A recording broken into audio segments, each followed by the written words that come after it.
Allora, vedete che nella migliore delle ipotesi i polloni migliori hanno grosso modo un'altezza di 110 cm, ma se noi vogliamo vedere e notare con attenzione, vedete che la punta del pollone è stata mangiata, brucata. Questo vuol dire che l'assenza della punta determinerà un richiamo di linfa qui verso l'apice e quindi l'emissione di getti laterali. Emissioni di getti laterali che porteranno, come vedete anche in questa parte qui, a crescita dell'albero, vedete com'è storto, vedete?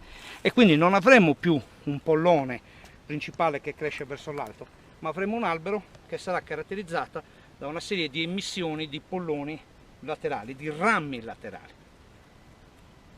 per essere giusto, e quindi quella che è la forma fusolata dell'albero verrà persa.